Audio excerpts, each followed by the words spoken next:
மாணவர்கள் அனைவருக்கும் வணக்கம். 12ஆம் வகுப்பு மாணவர்களுக்கு நாளைய தினம் வந்து கணித தேர்வு ஆரம்பிக்கிறாங்க. ஸோ அந்த கணித தேர்வில் வந்து இந்த ஸ்லோ லேர்னர்ஸ் மாணவர்களுக்கு எதெல்லாம் படிக்கலாம் ஒரு ஐடியா சொல்லலாம்னு இருக்கேன். உங்களுக்கு யூஸ்ஃபுல்லாக இருக்குன்னு நினைக்கிறேன். சார் ஃபஸ்ட்டு நீங்கள் என்ன பண்ணணும், ஃபஸ்ட் சாப்டரில் ஃபஸ்ட் எக்ஸசைஸ் ஒன்று அட்ஜாயிண்ட்டு அண்ட் இன்வர்ஸ் 2 கான்செப்டை பேஸ் பண்ணி ஃபஸ்ட் எக்ஸசைஸ் இருக்கும். ஸோ அது வந்து ஜூன் மாதத்துலேருந்து கண்டினியூட்டியாக first unit test, second, so இது போல் கண்டினியூஸாக படிக்கிறதால ரிப்பீட்டடாக டெஸ்ட் வைக்கிறதால உங்களுக்கு ஈஸியாக இருக்குன்னு நினைக்கிறேன். அந்த எக்ஸசைஸ் பார்த்துங்க. அதுக்கப்புறம் 1.2ல் நீங்கள் ரேங்க் மெத்தட் மட்டும் பார்த்துங்க, வேறு எதுவும் பார்க்கறதால. இன்னொன்று வந்து காஸ் ஜாடர் மெத்தட் இருக்கும், அது கொஞ்சம் கஷ்டமாக இருக்கும், அது வேணும். 1.2னா ஒன்லி ரேங்க் மெத்தட். 1.3ல இன்வர்ஸ் மெத்தட். இன்வர்ஸ் மெத்தடும் 1.3 இன்வர்ஸ் மெத்தட் அண்ட் 1.4 வந்து பார்த்தீங்கன்னா கிராமர். இது என்ன கொடுத்துருப்பாங்க, சிஸ்டம் ஆஃப் லீனியர் ஈக்குவேஷன் கொடுத்துருப்பாங்க. அந்த சிஸ்டம் ஆஃப் லீனியர் ஈக்குவேஷன் வந்து system of linear equation 2 variable and system of linear equation 3 variables. So இது ரெண்டுத்தையும் பேஸ் பண்ணி 1.3 system of linear equation 1.3 system of linear equation கொடுத்துட்டு to find the inverse method. System of linear equation 2 variable and 3 variable. அந்த 2 variable for example 2x plus 3y equal to 5, 7x plus 2 4y equal to 8 இது போல கொடுத்துட்டாங்கன்னா அது எப்படி matrix ஃபார்மில் அந்த system of linear எப்படி matrix ஃபார்மில் கன்வெர்ட் பண்ணிவிட்டு அப்போ அது ஏஎக்ஸ் ஈக்குவல் டு பி, ஏன்றது பார்த்தீங்கன்னா அது எக்ஸ்ஒய் கோஎஃபிஷியன்ட் தான் மேட்ரிக்ஸு. கேபிட்டல் எக்ஸ் பார்த்தீங்கன்னா small X small Y equal to B equal to constant அந்த மேட்ரிக்ஸ். அதுக்கப்புறம் X is equal to A inverse both side 3 multiply பண்ணால் X is equal to A inverse B change ஆகிடும். இதுதான் inverse மெத்தடோட formula. X is equal to A inverse B. So இப்போ 1.4 grammar rule. So automatic அது எல்லாருக்கும் தெரியும். So ஏன்னா 11th ஸ்டாண்டர்டில் படித்ததால் டிட்டர்மெண்ட் மெத்தட் அதே கான்செப்ட் தான். அதுதான் 1.4 system of linear equation 2 variable and 3 variable. அதுக்கப்புறம் அது எப்படி கன்வெர்ட் பண்ணால் ஏ எக்ஸ் ஈக்குவல் பின்னு எடுக்கணும். இது என்ன புது ரூல் யூஸ் பண்ணால் டெல்னா அந்த ஏ மேட்ரிக்ஸ், டெல் எக்ஸ்னா ஃபஸ்ட்டு காலம் ரிமூவ் பண்ணிவிட்டு அந்த பி கான்ஸ்டன்ட் மேட்ரிக்ஸை ரீப்ளேஸ் பண்ணணும். அதுக்கப்புறம் del Y del Z del எல்லாத்தையும் del X del Y del Z. இந்த டெல்லோட வேல்யூ பார்த்தீங்கன்னா உங்களுக்கு வந்து நாட் ஈக்குவல் 0. நாட் ஈக்குவல் 0 தான் கிராமர் ரூல் எக்ஸிட் ஆகும். டெல் வந்து equal 0னா the grammar rule does not exist. ஒரே மெத்தடில் முடிச்சிடலாம். ஓகே, 1.4 ஃபினிஷ்டிங்களா அந்த எக்ஸசைஸ். 1.1 1.2 1.3 1. ஸ்லோ லேர்னர்ஸ் இந்த 4 எக்ஸசைஸும் கம்பல்சரி பார்த்துதாகணும். அதுக்கப்புறம் இருக்கிற எக்ஸசைஸ்லாம் கொஞ்சம் கஷ்டமாக ஃபீல் பண்ணுவாங்க. அதை வந்து ஸ்கிப் பண்ணிக்கலாம்னா எப்படின்னா பட் வந்து நீங்கள் வந்து என்ன பண்ணலான்னா 1.7ல் இந்த கெமிக்கல் ரியாக்ஷன் சம் வந்து ரிப்பீட்டடாக எக்ஸாமில் ஒரு சம் இருக்கும், எக்ஸசைஸில் ஒரு சம் இருக்கும். இந்த 2 சம்மில் ரொம்ப இம்பார்ட்டன்ஸு ரிப்பீட்டடாக கேட்டுருக்காங்க. ஸோ நீங்கள் அதையும் பார்த்துக்கலாம். அப்படியே நீங்கள் இதில் வந்தீங்கன்னா அதுக்கப்புறம் 5th சாப்டர் தான். 5th சாப்டர் என்ன பார்க்கணும்னா ஃபஸ்ட் எக்ஸசைஸில் சர்க்கிள் பேஸ் பண்ணிக்கிற ஃபஸ்ட் எக்ஸசைஸ் வரும். சர்க்கிள் வந்து அது என்ன 5 மார்க் வந்து நம்மளை ரிப்பீட்டடாக கேட்பாங்கன்னா find the equation of the circle passing through the point. 3 point A, point B, point C point கொடுத்துருப்பாங்க. அந்த பாயிண்ட் வந்து ஜெனரல் ஈக்குவேஷன் நீங்கள் பாஸ் பண்ணி ஸோ அது ஈஸியான மெத்தட் இருக்குது. கொஞ்சம் நார்மலாக புக்கில் போகிற மெத்தட் இருக்குது. உங்களுக்கு எந்த மெத்தட் இருக்கும், 2 சம்மும் இருக்கும், எக்ஸாமில் இருக்கும், எக்ஸசைஸ் இருக்கும். அந்த 2 சம்மும் 5 மார்க் தான். ஸோ அதை நீங்கள் பார்த்துங்க.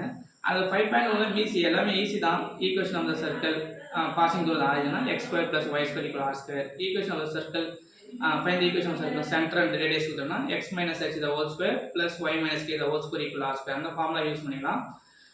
தேர்ட் ஒன் வந்து end of the diameter. சர்க்கிளோட diameter a point b point end of the diameter point கொடுத்துட்டாங்கன்னா அதுக்கு ஃபார்முலா ஈஸி தான். x - x1 x × x - x2 plus y - y1 and y - y2 equal to 0. இந்த formula use பண்ணி அதெல்லாம் 2 mark 3 mark கேட்பாங்க. அது ரொம்ப ஈஸியான கான்செப்ட் தான். அதை எக்ஸ்பிளைன் பண்ணுறேன். ஸோ நீங்கள் 5 மார்க் வந்து அந்த find equation of circle passing through 3 point அது கம்பல்சரி 5 மார்க்கில் எதிர்பார்க்கலாம். அப்படியே என்ன பண்ணீங்கன்னா ஜம்ப் பண்ணி நீங்கள் என்ன பண்ணீங்கன்னா 5.5 வந்துருங்க. 5.5 கான்செப்ட் என்னன்னா பேரபோலா, எலிப்ஸு, ஹைப்பர்போலா இது இதெல்லாம் ஈக்குவேஷன் ஃபார்ம் பண்ணி எப்படி வந்து அப்ளிகேஷன் ரியல் லைஃப்பில் எப்படி வந்து இந்த கான்செப்டில் யூஸ் பண்ணுறாங்கிறது 5.5ல் கொடுத்துருக்காங்க. அது ஒரு 10 சம்ஸ் கொடுத்துருக்காங்க. அது பிஃபோர் எக்ஸாம் ஆல்சோ கொடுத்துருக்காங்க. அந்த சம் ஆல்சோ வெரி இம்பார்ட்டன்ட். எல்லா சம்ஸ் லாஸ்ட் எக்ஸ் எல்லா சம்ஸ் பார்த்துட்டு உங்களுக்கு ஒரு 5 மார்க்கு நீங்கள் எடுக்கலாம். அதுக்கப்புறம் லாஸ்ட்டாக நீங்கள் வந்து 6 சாப்டர் தான் பண்ணணும். 6 சாப்டர் பார்த்தீங்கன்னா ஃபஸ்ட்டு சாப்டரில் 6 சாப்டரில் ஃபஸ்ட் எக்ஸசைஸ் 6.1ல் prove by vector method sin α + β sin α - β cos α + β cos α - β.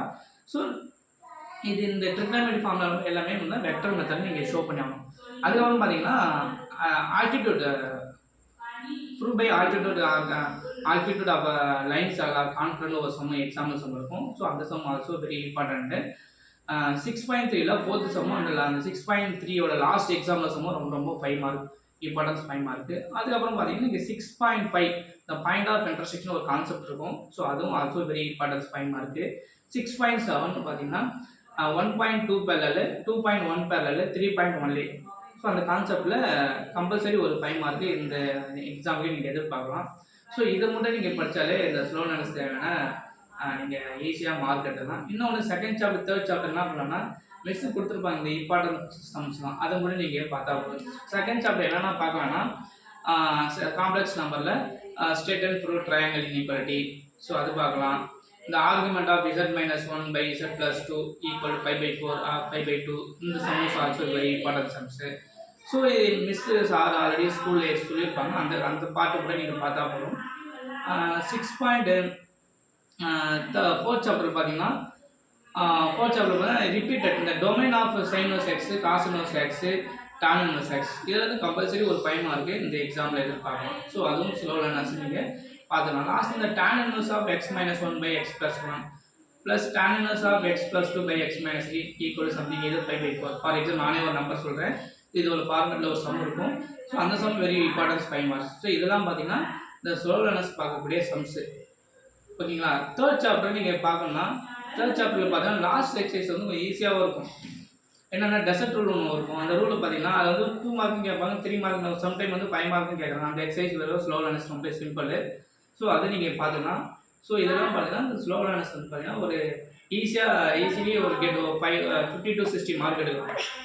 So இது எதுவுமே முடியல, நான் வந்து சிம்பிளாக படிக்கணும்னு ஆசை, இன்னும் இது நான் சொல்கிறது ஜாஸ்தி, இன்னொரு இதெல்லாம் கம்மி பண்ணி சொல்லணும்னா ஃபஸ்ட்டு 4 எக்ஸசைஸு அண்டு எக்ஸசைஸ் வந்து 5.5ல 5th சாப்டரில் 5.1 அண்ட் 5.5, 6th சாப்டரில் 6.1, 6.3, 6.5, 6.7. ஐ திங்க் டோட்டலி நான் சொன்னால் 4 எக்ஸசைஸ், 4 இது 2, அது ஒரு 4, 6, 10 எக்ஸசைஸ் படித்தாலே நீங்கள் மினிமம் 50 மார்க்காவது ஸ்கோர் பண்ணலாம் வித் 1 மார்க் கூட. ஸோ மாணவர்கள் அனைவருக்கும் இது வந்து ஸ்லோ லேர்னர்ஸ் தேவையான கான்செப்ட். அதுக்கப்புறம் பார்த்தீங்கன்னா ஆவரேஜ் ஸ்டூடெண்ட் பார்த்தீங்கன்னா ஃபஸ்ட்டு எனி 4 லெசன் ஃபுல்லாக கவர் பண்ணிங்க, உங்களுக்கு நல்ல மார்க் எடுக்க முடியும். டாப்பர் ஸ்டூடெண்ட்ஸ் பார்த்தீங்கன்னா த்ரூஅவுட் புக்கை ஃபுல்லாக ரீட் பண்ணி தான் ஆகணும், அது எந்த குழுவும் கிடையாது. ஃபுல்லாக என்ன எனி கான்செப்ட் எனி சம்ஸ் கொடுப்பாங்க, எந்த கான்செப்ட்டுக்கு தான் நீங்கள் அப்ளை பண்ணி தான் ஆகணும். பட் வந்து என்னென்னா ஒரு 5 மார்க், ஒரு 3 மார்க், ஒரு 2 மார்க், ஒரு 5 2 mark out of the portion தான் வரும். அவுட் ஆஃப் த போர்ஷன் கிடையாது, நம்ம போர்ஷன் கான்செப்ட் யூஸ் பண்ணி அவுட் சைட் த புக்ஸ் அப்போ சம்பளம் தான் வரலாம். ஸோ அதெல்லாம் நீங்கள் கிளியர் பண்ணிங்கன்னா டெஃபினெட்லி நீங்கள் சென்டமாக ஸ்கோர் பண்ணலாம். இந்த வீடியோ உங்களுக்கு பிடிச்சதா சப்ஸ்கிரைப் பண்ணுங்கள். தேங்க்யூ.